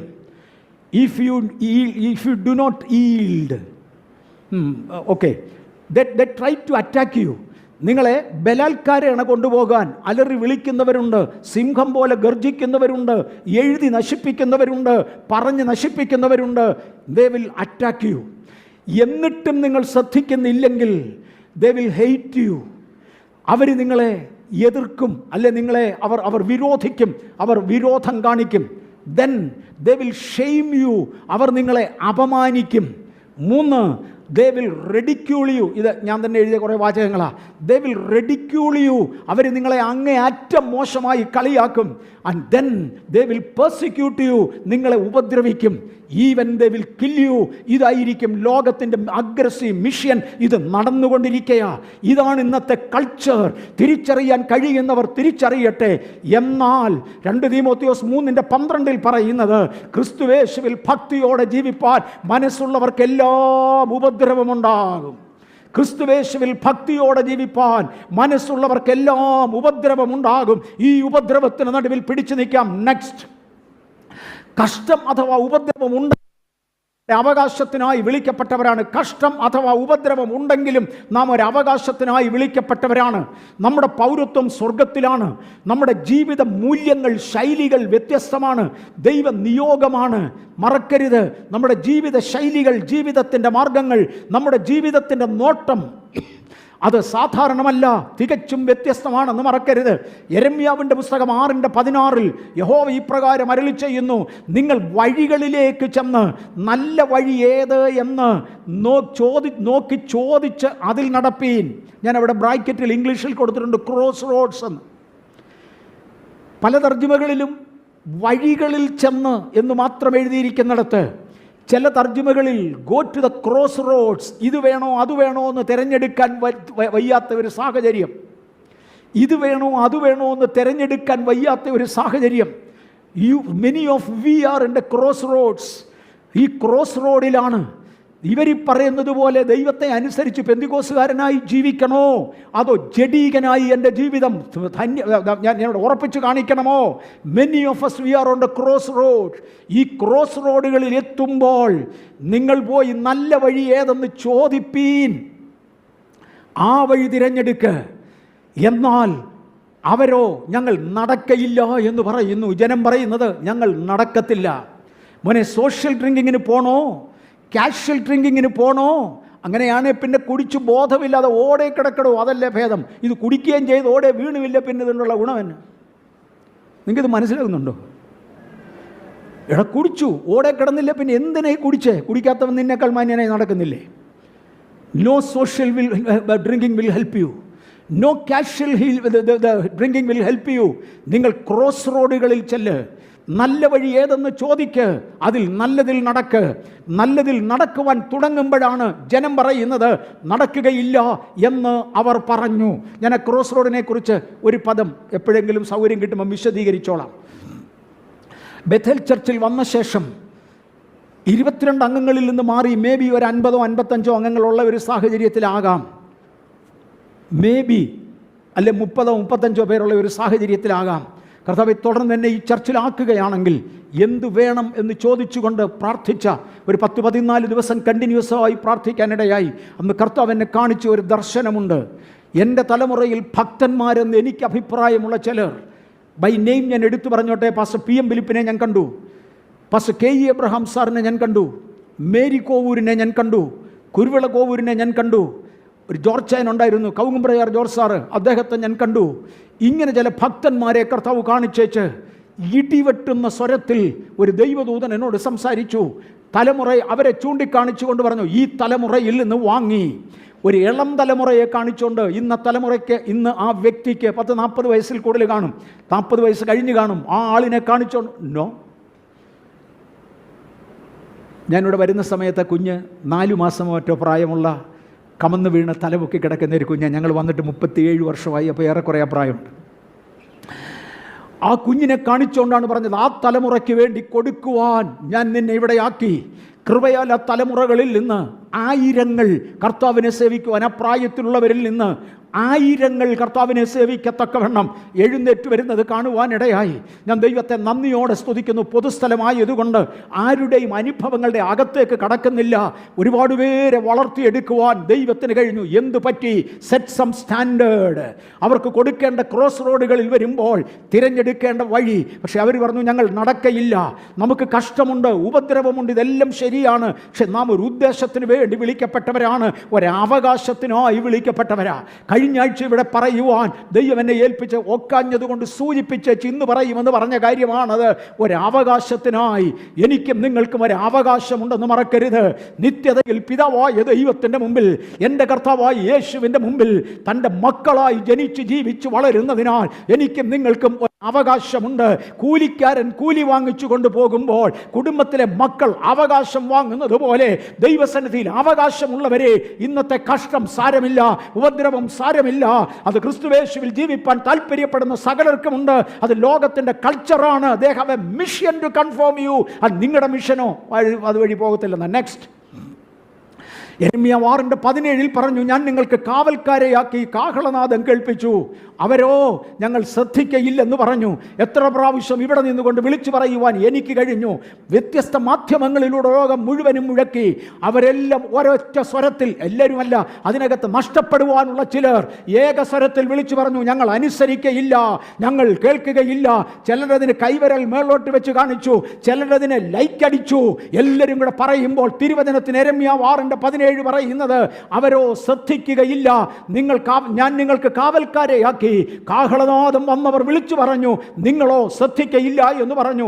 6:20 അന്യദേശത്തു നിന്നും ദൂരദേശത്തു നിന്നും, അതാണ് ശബയിൽ നിന്ന്, കുന്തിരിക്കവും മറ്റും കൊണ്ടുവന്ന് എനിക്ക് എന്തിന് യാഗം കഴിക്കുന്നു? നിങ്ങളുടെ പ്രാകാരങ്ങളിൽ വരുന്നത് എനിക്ക് ഇഷ്ടമല്ല, ഞാൻ ഈ ജനത്തെ വെറുക്കുന്നു. പണ്ടൊരിക്കൽ കായേനെ കുറിച്ച് കർത്താവ് പറഞ്ഞു, കായേനെയും അവൻ്റെ യാഗവും വെറുത്തതുപോലെ. ഞാൻ ഇതിനകത്തിരിക്കുന്ന ദൈവത്തെ ഭയപ്പെടുന്ന ആത്മസ്വഭാവമുള്ള ആരെയും കുറിച്ചല്ല പറയുന്നത്, അതില്ലാത്തവരെ കുറിച്ചാണ് ഞാൻ വിളിച്ചു പറയുന്നത്. ഒന്ന്, വഴികൾ തിരഞ്ഞെടുക്കാൻ പറഞ്ഞു, തിരഞ്ഞെടുക്കത്തില്ലെന്ന് പറഞ്ഞ കേൾക്കത്തില്ലെന്ന് അവർ പറഞ്ഞു. 2, ഞാൻ കാവൽക്കാരെയാക്കി കാഹളനാദം കേൾപ്പിച്ചു, കേൾക്കത്തില്ലെന്ന് അവർ പറഞ്ഞു. 3, ഈ സാഹചര്യത്തിൽ അവർ വലിയ ആരാധനകൾ നടത്തുവാൻ, വലിയ ഡൊണേഷനുകൾ, വലിയ കാര്യങ്ങൾ നടത്തേണ്ടതിന് ദൂരദേശത്ത് നിന്ന് പലതും കൊണ്ടുവരികയാണ്. എന്തിന്? ഞാനിതിൽ പ്രസാദിക്കുന്നില്ല. നെക്സ്റ്റ്, നമുക്ക് ലോത്തിൻ്റെ ചരിത്രത്തിലേക്കൊന്ന് മടങ്ങി വരാം. ലോത്ത് പരാജയപ്പെട്ട വ്യക്തികളിൽ ഒരാളാണ്. 2 പത്രോസ് 2:7-8 വാക്യങ്ങളിൽ വായിക്കണ്ട. ലോത്തിനെ കുറിച്ച് പറയുന്നത്, സോദോം നിവാസികളുടെ ദുഷ്കാമ പ്രവർത്തികൾ കണ്ട് വലഞ്ഞുപോയ നീതിമാൻ. പണ്ടൊരിക്കൽ അദ്ദേഹം നീതിമാനായിരുന്നു, വലഞ്ഞുപോയി. The wickedness is not only accepted, tolerated, but also celebrated. മനസ്സിലാകുന്നുണ്ടല്ലോ? ലോത്ത് ദുഷ്ടത കണ്ടു, ടോളറേറ്റ് ചെയ്തു, ഈവൻ സെലിബ്രേറ്റ് ചെയ്തു. ലോത്തെ, നിനക്ക് എന്തു പറ്റി? വലഞ്ഞുപോയ നീതിമാൻ. He fell from the perfect will of God. ഉൽപ്പത്തി പുസ്തകം 19-ാമത്തെ അധ്യായം വായിക്കുമ്പോൾ, ഞാൻ മുമ്പേ പറഞ്ഞു തിരിച്ചു വരുമെന്ന്, ദൈവം ലോത്തിനോട് പറഞ്ഞു, ലോത്തെ, അങ്ങൊരു പർവ്വതം കാണുന്നത് കണ്ടോ? ആ പർവ്വതത്തിലേക്ക് ഓട്. ലോത്ത് അവിടെ നിന്ന് ദൈവത്തോട് ഇങ്ങനെ പറഞ്ഞു, തൻ്റെ പുറകിലുള്ളത് തിരിച്ചു പോകണമെന്ന് പറയുന്ന ഒരു ഭാര്യ. എങ്ങോട്ടാ പോകുന്നതെന്ന് ചോദിക്കുന്ന 2 പെൺപിള്ളേരാ. അതുങ്ങളെ വിവാഹം കഴിക്കാനുള്ള ഭർത്താക്കന്മാരാണ്, വന്നിട്ട് പോലും ഇല്ല. എല്ലാം കൂടി ഒരു തകർന്ന കുടുംബവുമായിട്ടാണ് ലോത്ത് നിൽക്കുന്നത്. തകർന്ന കുടുംബവുമായി ഇവനോടാ പറയുന്നത് പർവ്വതത്തിൻ്റെ മുകളിലോട്ട് കയറാൻ. ആ പർവ്വതത്തിൻ്റെ മുകളിൽ കയറണമെങ്കിൽ മുഴുവൻ കുടുംബവും നേരെയാകണം. ലോത്ത് പറഞ്ഞു, ഇല്ല കർത്താവേ, അവിടം വരെ എനിക്ക് ഓടാൻ പറ്റത്തില്ല, ഇതുങ്ങളൊന്നും വരികയില്ല. അതുകൊണ്ട് മുൻപിൽ അട്രാക്റ്റീവായി എന്തെങ്കിലും ഒന്ന് കാണിക്കാമോ? ഇവിടെ ഒരു പട്ടണം കാണുന്ന, അങ്ങോട്ട് പോകാമോ? ചെറിയ പട്ടണമാ, എനിക്ക് ഓടാൻ കഴിയും. കർത്താവ് പറഞ്ഞു, ഇതിലും നിൻ്റെ അപേക്ഷ കേട്ടു പോ. ദൈവത്തിൻ്റെ പെർഫെക്റ്റ് വില്ലിൽ നിന്ന് പെർമിസീവ് വില്ലിലേക്ക് ലോത്ത് തരം താഴ്ന്നു. സ്നാനപ്പെട്ടില്ലേ സ്വർഗത്തിൽ പോത്തില്ലയോ? മുടി വെട്ടിയില്ലേ സ്വർഗത്തിൽ പോത്തില്ലയോ? കളർ അടിച്ചാൽ സ്വർഗത്തിൽ പോത്തില്ലയോ? എന്തൊക്കെ മിനിമമാണ് അന്വേഷിക്കേണ്ടത്? ഒത്തിരി ഉണ്ടെന്നേ. ഞാൻ എല്ലാത്തിൻ്റെ അകത്തോട്ട് പോകുകയല്ല, അങ്ങ് വിഞ്ഞുമൊക്കെ തൊട്ട് ബാക്കി മനസ്സിലാകാൻ നമുക്കെല്ലാം വിവരമുള്ളവരാ. അങ്ങനെ അങ്ങോട്ട് പോവുക. എന്തിനാ? എങ്ങനെ 4 പേരെ നിത്യതയിൽ ആ പെർഫെക്ഷനിൽ എത്തിക്കണം. പെർഫെക്റ്റ് വില്ലിൽ നിന്നും പെർമിസീവ് വില്ലിലേക്ക് അദ്ദേഹം തരം താഴ്ന്നു. പറ്റിയത്, തൻ്റെ ഭാര്യ വഴിയിൽ ഉപ്പുതൂണായി, അയാൾ വലഞ്ഞുപോയി. മക്കളോ പൂർണ്ണമായും സോദോമിൻ്റെ സമ്പ്രദായത്തിലായി. അപ്പനും മക്കളോട് ചേരേണ്ടതായി വന്നു. അതുകൊണ്ട് അനന്തര തലമുറകളെക്കുറിച്ച് ദൈവം പറഞ്ഞു, തുടർന്ന് വരുന്ന 10 തലമുറകൾ ദൈവസന്നിധിയിൽ കയറരുത്, ഞാൻ നിങ്ങളെ വെറുക്കുന്നു. ലോകത്തിൻ്റെ കൾച്ചറിലേക്ക് പോകല്ലേ, നാം ദൈവത്തിൻ്റെ മക്കളാണ്. നെക്സ്റ്റ്, റോമാലേഖനം 12:2 we are not to be conformed to the world. അതിനകത്ത് ഒരു തർജ്ജമയിൽ not to be fashioned according to the world. We should not be conformed according to the world. ലോകത്തിലേക്ക് നമ്മെ വലിച്ചു കൊണ്ടുപോകുന്നതാണ് ലോകത്തിൻ്റെ മിഷൻ. എന്നാൽ എൻ്റെ mission to be transformed under the image of God, to renew under the will of for the perfect will of God. ഇന്ന് പകൽ അതിനു വേണ്ടി നമുക്കൊരു തീരുമാനമെടുക്കാം. Your mission is to be transformed to the image of Christ. Next ഞാൻ അങ്ങ് മാറുക. Your basic life and Christian life, your values, your lifestyles, object, purposes, deserves and decides, all the standard should match to the divine of the heavenly culture. ദൈവത്തിൻ്റെ കൾച്ചറിനോട് യോജിക്കുന്ന ഒന്നുമായി പോകുവാൻ നമുക്കൊന്ന് തീരുമാനിക്കാം. ദൈവമക്കളെ, ബലഹീനരെ ശക്തീകരിക്കുന്ന ദൈവം, മൺകൂടാരങ്ങളിൽ ദൈവകൃപ പകർന്നു വെച്ചവൻ ഇന്ന് നമ്മിൽ ചിലരെ കൂടെ ശക്തീകരിക്കട്ടെ. വഷളായ തലമുറയുടെ നടുവിൽ ദൈവരാജ്യത്തിന് സാക്ഷ്യം വഹിപ്പാൻ ഞാൻ എന്നെ ഏൽപ്പിക്കുകയാണ്. ഞാൻ ഉപ്പാണെങ്കിൽ കാര്യമുള്ള ഉപ്പ, ഞാൻ വിളക്കാണെങ്കിൽ കത്തുന്ന വിളക്ക, ഞാൻ അരമാണെങ്കിൽ മൂർച്ചയുള്ള അരമ. ഇന്ന് ദൈവസന്നിധിയിൽ ഒന്ന് പറയാം, ഞാനിവിടെ നിന്ന് മാറാൻ ആഗ്രഹിക്കുക. 2-3 അങ്ങ് മറിച്ചു, ഗോ, അടുത്ത ആഴ്ച എടുത്തോളാം. ഒരെണ്ണം പ്രവർത്തനം. ഈ ദിവസങ്ങളിൽ ഒന്നിൽ കാഹളം ധ്വനിക്കും. അബ്രഹാമിൻ്റെ വർഗം അങ്ങ് മാറ്റപ്പെടും. അബ്രഹാമിൻ്റെ മക്കൾ, ഞാൻ ആ പടം തന്നെ പിന്നെയും കൊണ്ടുവരുന്നത് മറക്കാതിരിക്കാൻ വേണ്ടിയാണ്. ആ എളുപ്പ കാര്യങ്ങളെല്ലാം ഓർമ്മ വരാനാണ്. അബ്രഹാമിൻ്റെ മക്കളെ ഇന്ന് സഭ എന്നാണ് അറിയപ്പെടുന്നത്, മണവാട്ടി എന്നാണ്. അവൾ എടുക്കപ്പെടും. പൊയ്ക്കോ ഞാൻ പൊയ്ക്കോ, അടുത്ത സബ്ജക്റ്റിൽ പോവാം. ഇത് ബാക്കിയെല്ലാം ഞാൻ അടുത്ത ആഴ്ച എടുത്തോളാം. എടുത്തു നിവൃത്തിയില്ല, അതുകൊണ്ടാണ്. എടുത്ത് പൊയ്ക്കോ. അതിൻ്റെ ഇവിടെ ഇന്ന് ഓശാന ഞായറാഴ്ചയാണ്. ഈ ആഴ്ചത്തെ അതിപ്രധാനമായ ഒരാഴ്ചയായിട്ടാണ് കണക്കാക്കുന്നത്. ഈ ആഴ്ചയെക്കുറിച്ച് പറയുന്നത് പാഷൻ വീക്ക് എന്നാണ്. മലയാളത്തിൽ കഷ്ടാനുഭവയാഴ്ചയെന്നും പീഠാനുഭവയാഴ്ചയെന്നും 2 പേര് ഈ ആഴ്ചയ്ക്ക് കൊടുത്തിരുന്നു. ആദ്യകാല പിതാക്കന്മാരിൽ ചിലർ ഇതിനെ കഷ്ടാനുഭവയാഴ്ച എന്ന് വിളിച്ചു.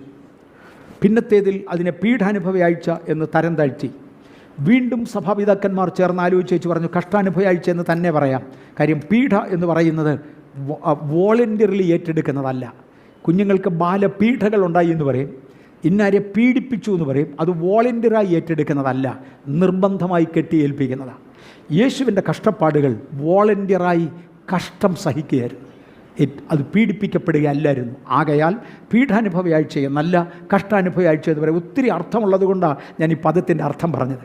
ഞാൻ പറഞ്ഞു മാർച്ച് മാസം 21-ാം തീയതിക്ക് ശേഷം ഏപ്രിൽ മാസം 22-ാം തീയതിക്കകം വരുന്ന വെളുത്തവാണ് ലോകത്തിൻ്റെ പ്രമാണത്തിനനുസരിച്ച് ഇവിടുത്തെ സീസൺ ചേഞ്ച്, ഈ ഭൂമിയുടെ സീസൺ ചേഞ്ച്.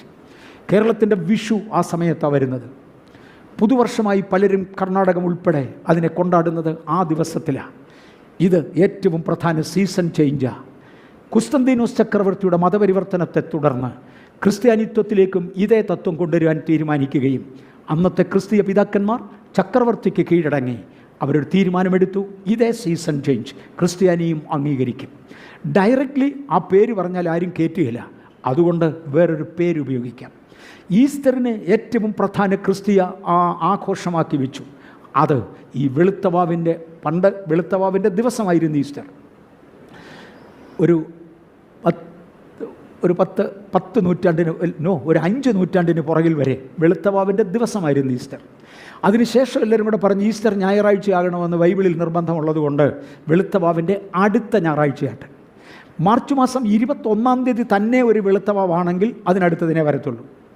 മാർച്ച് മാസം 21-ാം തീയതിക്ക് ശേഷം നടക്കുന്ന വെളുത്തവാവിൻ്റെ അടുത്ത ഞായറാഴ്ചയെ തേണ്ട 22-ാം തീയതി വെളുത്തവാവാണെങ്കിൽ അതിനടുത്ത ഞായറാഴ്ച, അതിനെ ഈസ്റ്റർ എന്ന് ഫിക്സ് ചെയ്തു. ക്രിസ്തുമസ് ഡിസംബർ 25-ന്. അത് ജാതികീയ ദേവനായ തമ്മൂദിൻ്റെ ജന്മദിനമാണ്. ഞാൻ ഇപ്പോഴത് വിശദീകരിക്കുന്നില്ല, അതങ്ങനെ എടുത്തു, ഇതിങ്ങനെ എടുത്തു, ഇതിനെ ആഘോഷിക്കുവാൻ തീരുമാനിച്ചു. ഈസ്റ്റർ മുതൽ ഇത്ര ദിവസം പുറകോട്ട് മാറി നോയമ്പ് ആരംഭിക്കും. ഈസ്റ്റർ മുതൽ ഇത്ര ദിവസം മുന്നോട്ട് മാറി ഇന്ന പെരുന്നാൾ. ഈസ്റ്റർ മുതൽ ഒരാഴ്ച പുറകോട്ട് മാറി ഓശാന ഞായറാഴ്ച. നിശ്ചയമായിട്ടും അതാന്നു. അടുത്ത പേജ്. ഗലാത്യലേഖനം 4-ാം അധ്യായത്തിൻ്റെ 10-11 വാക്യങ്ങൾ. നിങ്ങൾ ദിവസങ്ങളും മാസങ്ങളും കാലങ്ങളും ആണ്ടുകളും പ്രമാണിക്കുന്നു. ഞാൻ നിങ്ങൾക്ക് വേണ്ടി അധ്വാനിച്ചത് വൃഥാവായി എന്ന് ഞാൻ ഭയപ്പെടുന്നു. പൗലോസിൻ്റെ വാചകം. നിങ്ങൾ പഴയ കാര്യങ്ങളെല്ലാം പിന്നെയും കൊണ്ട് നടക്കുക. നിങ്ങളിത് ആചരിക്കുന്നത് കൊണ്ട് ഞാൻ നിങ്ങൾക്ക് വേണ്ടി ഓടിയതും അധ്വാനിച്ചതും വൃഥാവായി എന്ന് ഞാൻ ഭയപ്പെടുന്നു. ഫുൾ മൂൺ നമുക്ക് ബാധകമല്ല. കർത്താവിൻ്റെ ദാസൻ കാനമച്ചൻ ഒരു ചരിത്രം പറഞ്ഞു കേട്ടിട്ടുണ്ട്. ഒരിക്കൽ അദ്ദേഹം ഒരു ബോട്ടിൽ യാത്ര ചെയ്യുമ്പോൾ കാനമച്ചൻ ആ ബോട്ടിലുണ്ടെന്ന് അറിഞ്ഞുകൊണ്ട് ആ ബോട്ടിലുണ്ടായിരുന്ന ഒരുപാട് ആളുകൾ അച്ഛനെ ഒന്ന് അടുത്ത് കാണാൻ വേണ്ടി അദ്ദേഹം ഇരിക്കുന്നിടത്ത് ചെന്നു. ബോട്ടിൻ്റെ തലയ്ക്കലായിരുന്നു ഇരിക്കട്ടെ, അവിടെ താഴാൻ തുടങ്ങി. അതേ സമയത്ത് തന്നെ ബോട്ടിൻ്റെ പുറകിൽ വേറൊരു ഭാഗത്ത് വേറൊരു പുള്ളി ഇരിപ്പുണ്ട്. അദ്ദേഹം കേരളത്തിലെ അറിയപ്പെട്ട പഞ്ചാംഗം എഴുത്തുകാരനാണ്, ജ്യോതിഷനാണ്, കേരളത്തിലെ അറിയപ്പെട്ട ജ്യോതിഷനാണ്. അദ്ദേഹത്തെ ഒന്ന് അടുത്ത് കാണാൻ ഒത്തിരി പേര് അവിടെയും അടുത്തു. ബോട്ട് അങ്ങോട്ടും ചരിയാൻ തുടങ്ങി. ഈ ബോട്ടിനകത്ത് എല്ലാം ഒന്ന് ഡിസ്ട്രിബ്യൂട്ട് ചെയ്ത ആളുകൾ ഇരുന്നില്ലെങ്കിൽ ചരിയും. അദ്ദേഹം അവിടെ നിന്ന് അന്വേഷിച്ച് ഇങ്ങപ്പുറത്തെ ആൾക്കൂട്ടത്തിൻ്റെ കാര്യം എന്നാ, ഏത് ജ്യോതിഷനാണ് ഇപ്പുറത്തിരിക്കുന്നതെന്നറിയാൻ. അപ്പോൾ ആരോ പറഞ്ഞു ഇതൊരു ക്രിസ്ത്യൻ പ്രസംഗകൻ കാനമച്ചനാണെന്ന്. ജ്യോതിഷം തന്നെ കാനമച്ചൻ്റെ അടുക്കൽ വന്നൊരു ചോദ്യം ചോദിച്ചു, അങ്ങ് ജനിച്ച നക്ഷത്രം ഏതാ? ഒന്ന് ജ്യോതിഷം വെച്ച് കണക്ക് കൂട്ടാനാ. കാനമച്ചൻ പറഞ്ഞ മറുപടി, നിങ്ങൾ 9 ഗ്രഹങ്ങളെയും ചില്ലറ നക്ഷത്രങ്ങളെയും ഒക്കെ വെച്ചാൽ കണക്ക് കൂട്ടുന്നത്. ഇതൊന്നും ഞങ്ങൾക്ക് ബാധകമല്ല. കാര്യം ഇതിനെ ഉണ്ടാക്കിയ അപ്പൻ എൻ്റെ സ്വന്തം, ഇതിനെ മുഴുവനും ഉണ്ടാക്കിയ സൃഷ്ടാവ് എൻ്റെ സ്വന്തമാണ്.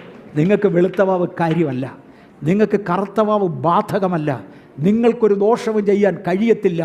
നിങ്ങൾ വാണ്ടുകളും മാസങ്ങളും വാവുകളും പ്രമാണിക്കുന്നു, ഞാൻ നിങ്ങൾക്ക് വേണ്ടി ഓടിയത് വൃഥാവായി എന്ന് ഭയപ്പെടുന്നു. നെക്സ്റ്റ്. അതുകൊണ്ട് കൊലോസ്യ ലേഖനം 2:16 അതുകൊണ്ട് ഭക്ഷണപാനങ്ങൾ സംബന്ധിച്ചോ പെരുന്നാള് വാവ് ശബത്ത് എന്നീ കാര്യങ്ങളിലോ ആരും നിങ്ങളെ വിധിക്കരുത്. താഴ്മയിലും ദൂതന്മാരെ ആരാധിക്കുന്നതിലും രസിച്ച് സ്വന്തം ദർശനങ്ങളിൽ പ്രവേശിക്കുകയും ചെയ്യുന്നവൻ ആരും നിങ്ങളെ വിരുത് തെറ്റിക്കരുത്. നിങ്ങളൊരു വിരുദിന് വേണ്ടി ഓടുന്നവരാ. ആ വിരുദ് നഷ്ടമാകുമാറ് ഇങ്ങനെയുള്ളതിനകത്ത് പോകരുത്. എന്നാൽ അടുത്ത വാക്യം എടുത്ത് വ്യക്തമായൊരു ധാരണ നമുക്ക് വേണം. റോമാലേഖനം 14:5 ഒരുവൻ ഒരു ദിവസത്തേക്കാൾ മറ്റൊരു ദിവസത്തെ മാനിക്കുന്നു, വേറൊരുവൻ സകല ദിവസങ്ങളെയും മാനിക്കുന്നു. ഓരോരുത്തൻ ചെയ്യുന്നത് എന്തെന്ന് താൻ്റെ മനസ്സിൽ ഉറച്ചിരിക്കട്ടെ അഥവാ അറിഞ്ഞിരിക്കട്ടെ. ഞാനിവിടെ ആ ചെയ്യുന്നത് എന്തെന്ന് ഒരു ബ്രാക്കറ്റിലും അറിഞ്ഞിരിക്കട്ടെ എന്ന് വേറൊരു ബ്രാക്കറ്റിലും യെല്ലോ കളർ കൊടുത്താക്കിയിട്ടുണ്ട്. ഇത് രണ്ടും ബൈബിളിൽ നിന്നല്ല, എൻ്റെയാണ്, ബാക്കിയേ ബൈബിളിലുള്ളൂ. ആ വാക്യത്തിൻ്റെ അർത്ഥം വ്യക്തമാക്കേണ്ടതിന് ഞാൻ ഇട്ടിരിക്കുന്ന വിശദീകരണങ്ങളാണ്. ആംപ്ലിഫൈഡ് ബൈബിളിനകത്ത് വിശദീകരണങ്ങൾ കൊടുത്തിരിക്കുന്നത് പോലെ ആ വാക്കുകളുടെ അർത്ഥം വ്യക്തമാക്കേണ്ടതിന് ഞാൻ കൊടുത്തിരിക്കുന്ന ഫുട് നോട്ടൊന്ന് കൂട്ടിക്കോ, ഒരു നോട്ടാത്. ഇനി ഞാൻ വായിക്കട്ടെ. ഒരുവൻ ഒരു ദിവസത്തേക്കാൾ മറ്റൊരു ദിവസത്തെ മാനിക്കുന്നു. ചെയ്യരുതെന്നാണ് പറഞ്ഞത്, എല്ലാ ദിവസവും ഒരുപോലെ. പക്ഷെ ചിലർ മാനിക്കുന്നു.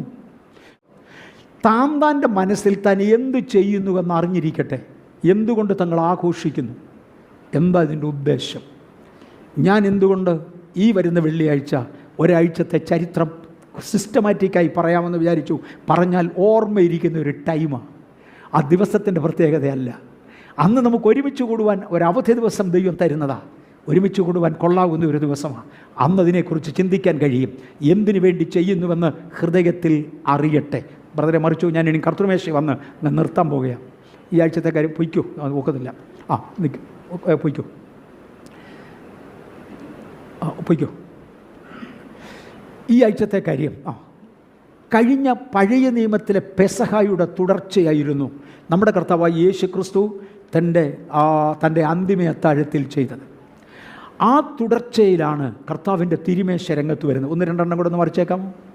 വരുന്ന ആഴ്ച നമുക്ക് അവിടെ നിൽക്കട്ടെ. ആബീബ് മാസം 10-ാം തീയതി വൈകുന്നേരം ഓരോ എബ്രായനും അവരവരുടെ കുടുംബത്തിലേക്ക് ഓരോ ഊനമില്ലാത്ത ആടിനെ വേർതിരിക്കും. ഊനമില്ലാത്ത ആട്. പണ്ടൊരിക്കൽ പഴഞ്ചൻ നോട്ട് കൊണ്ട് സ്തോത്രകാഴ്ച ഇടരുതെന്ന് പറഞ്ഞത് ഏതൊക്കെയോ ആളുകൾക്ക് വലിയ പ്രയാസമായി. അവർ പന്നൽ തന്നെ ഇടട്ടെ, എൻ്റെ സ്വഭാവം ഞാൻ പ്രകടിപ്പിക്കട്ടെ, ഞാൻ നല്ലത് കൊടുക്കാൻ താല്പര്യപ്പെടുന്നു, ഞാൻ നല്ലവനാകാനും താല്പര്യപ്പെടുന്നു. ഇസ്രയേൽ ഊനമില്ലാത്ത ഒരാടിനെ കൊണ്ടുവന്ന് ആബീബ് മാസം 10-ാം തീയതി വേർതിരിച്ച് വീടുകളുടെ അകത്ത് കയറ്റി കെട്ടും. ആബീബ് മാസം 14-ാം തീയതി വൈകുന്നേരമാകുമ്പോൾ ആടിനെ അറക്കും. 10-ാം തീയതി അകത്ത് കയറ്റി കെട്ടിയ ആട് ഊനമില്ലാത്തതാണെന്ന് വീട്ടുകാർ മുഴുവനും സർട്ടിഫൈ ചെയ്യുവാൻ 5 ദിവസം ആടകത്തുണ്ട്. ഈ ഒരാഴ്ച അതിൻ്റെ എല്ലാം ഓർമ്മയാണ്. 14-ാം തീയതി വൈകുന്നേരം അതിനെ അറുത്ത് അതിൻ്റെ രക്തമെടുത്ത് നെക്സ്റ്റ് കട്ടിളക്കാൽ 2-ന്റെ മേലും കുറുമ്പടിമേലും പുരട്ടും. കട്ടിളക്കാൽ 2-ന്റെ മേലും കുറുമ്പടിമേലും പുരട്ടുന്നതിനെ ഒന്ന് ഒരുമിച്ച് വരച്ചാൽ ക്രോസ് ആകുമെന്ന് ആരോ കാണിച്ചെന്നേ ഉള്ളത്. അത് ക്രൂശിൻ്റെ രൂപമാകും എന്ന് കാണിച്ചെന്നേ ഉള്ളൂ. നെക്സ്റ്റ്, അങ്ങനെയായാൽ ആ വീടിനകത്ത് സംഹാരദൂതൻ കയറത്തില്ല. അതിനകത്ത് അവർക്ക് ദൈവത്തെ ആരാധിക്കാം. അവർ സ്വസ്ഥര. ഇന്നിതിനകത്തിരിക്കുന്ന ദൈവ പൈതൽ യേശുവിൻ്റെ രക്തത്തിൻ്റെ ഉള്ളിലാകയാൽ നാം സ്വസ്ഥര, സ്വതന്ത്രര. രക്തക്കോട്ടയ്ക്കുള്ള നുഴഞ്ഞു വിട്ട് എന്ന് ആരംഭിക്കുന്നൊരു പാട്ടുണ്ട്. അതെ, നാം അതാ. നെക്സ്റ്റ്, അതിനകത്ത് അവർ ആഘോഷങ്ങൾ നടത്തുകയാണ്. സംഹാരകൻ അടുക്കത്തില്ല. നെക്സ്റ്റ്, അതിനകത്ത് അവർ അരം കെട്ടിമുറുക്കിക്കൊണ്ട് കയ്യിൽ വടി പിടിച്ചുകൊണ്ട് പോകുവാൻ ചെരുപ്പിട്ടുകൊണ്ട് അതിനകത്ത് ആഘോഷിക്കുക. വെളിയിൽ ഭയങ്കര അടിമത്വമാണ്. എബ്രായനെ ഇട്ട് കൊല്ലുകയാണ്. അടിമത്വത്തിൻ്റെ അങ്ങേ അറ്റമാണ്. പക്ഷേ ഈ രക്തക്കോട്ടയ്ക്ക് അകത്തോട്ട് കടന്നേച്ച് ഒരു രാത്രിയിൽ ഒരു ആഘോഷം നടക്കുകയാ. പേടിക്കാനില്ല. എന്തിനാടോ കയ്യിൽ വടിയെടുത്ത് പിടിച്ചിരിക്കുന്നത്? ഞങ്ങളിപ്പോൾ പോവും, അതുകൊണ്ടാണ്. നെക്സ്റ്റ്, കർത്താവായ യേശുവിൻ്റെ കാൽവറിയെ ഇത് കാണിക്കുന്നു. നെക്സ്റ്റ്, അന്ന് രാത്രിയിൽ സംഹാരദൂതൻ മിസ്രയീമിലിറങ്ങി. ഒരു വീട് വന്ന് ചെക്ക് ചെയ്യുക. ആ വീടിൻ്റെ മുൻപിൽ വന്നപ്പോൾ രക്തം അടയാളം കാണാം. ആ വീടിനകത്ത് കയറുവാൻ സംഹാരകൻ അനുവാദമില്ല. അതിനകത്ത് ആഘോഷമാണ്. ഇന്ന് നിങ്ങളുടെ കട്ടിളക്കാൽ, എൻ്റെ കണ്ണ്, എൻ്റെ ചെവി, എൻ്റെ പഞ്ചേന്ദ്രിയങ്ങളാണ് എൻ്റെ കട്ടിളക്കാൽ. ഇതിൽ രക്തം പുരട്ടിയിട്ടുണ്ടോ? ഹൃദയത്തിനും ചെവിക്കും പരിച്ഛേദന എന്ന് തിരുവചനം പറയുന്നു. രക്തം പുരട്ടിയിട്ടുണ്ടോ? സംഹാരകൻ കടക്കത്തില്ല. രക്തം പുരട്ടിയിട്ടില്ലെങ്കിൽ നെക്സ്റ്റ്, സിംഹാസനത്തിലിരിക്കുന്ന ഫറവോൻ്റെ ആദ്യജാതൻ തൻ്റെ പുതപ്പിൻ്റെ കീഴിൽ ചത്തു കിടക്കുന്നു. ഭാര്യ പുറകിൽ നിന്ന് കരയുന്നു. നെക്സ്റ്റ്, കുണ്ടറയിൽ കിടക്കുന്ന, ജയിലിൽ കിടക്കുന്ന അടിമയുടെ സന്തതിയും ചത്തിരിക്കുക. ഞാനിവിടെ ക്ലോസ് ചെയ്യട്ടെ. ഓഫ്. ഇന്ന് ദൈവസന്നിധിയിൽ ഒന്ന് അടുത്തു വരാം. എൻ്റെ കട്ടിളക്കാൽ രണ്ടിൻ്റെ മേലും കുറുമ്പടി മേലും യേശുവിൻ്റെ രക്തം പുരട്ടിയെങ്കിൽ ഇന്ന് തിരുമേശയിൽ പങ്കെടുക്കാം. ഇതിൻ്റെ ഓർമ്മയായിട്ടാണ് യേശു കൊണ്ടുവന്നത്. നെക്സ്റ്റ് പിക്ചേഴ്സ് ഞാൻ ഇന്ന് കാണിക്കുന്നില്ല, വെള്ളിയാഴ്ച പോകാം. ഇന്ന് ഞാൻ കാണിക്കുന്നില്ല, എൻ്റെ സമയമായി. നെക്സ്റ്റ് പിക്ചേഴ്സ്, അനേകം കോതമ്പുകൾ ഒരുമിച്ച് പൊടിഞ്ഞ ഒരു കോതമ്പ് അപ്പവും, അനേകം മുന്തിരി അരികൾ, പഴങ്ങൾ ഒരുമിച്ച് ഞെരിഞ്ഞ ഒരു പാനപാത്രവും നമ്മുടെ മുമ്പിലുണ്ട്. പലരാകുന്ന നാം ക്രിസ്തുവിൽ ഒരു ശരീരമായി മാറേണ്ടതിന്, ക്രിസ്തുവിൽ പൊടിഞ്ഞു ചേരുവാൻ നമുക്ക് കർത്താവിൻ്റെ കരങ്ങളിലൊന്ന് കൊടുക്കാം. ദൈവകോപത്തിൻ്റെ തീയിൽ ചുടപ്പെട്ടവനായ യേശുവിനോട് അടുത്തു വരുവാൻ സ്വർഗം നമ്മെ സഹായിക്കട്ടെ. കർത്താവും ദൈവവുമേ, ഞങ്ങളങ്ങേ നന്ദിയോടെ സ്തുതിക്കുന്നു. ലഭിച്ച സമയത്തിനായി നന്ദി. അങ്ങയുടെ കരങ്ങളിൽ ഏൽപ്പിച്ച് അങ്ങയുടെ ജനത്തെ ഞാൻ അനുഗ്രഹിക്കുന്നു. കൃപ കൂടിയിരിക്കണം. മഹത്വം അങ്ങേക്ക് യേശുവിൻ്റെ നാമത്തിൽ തന്നെ.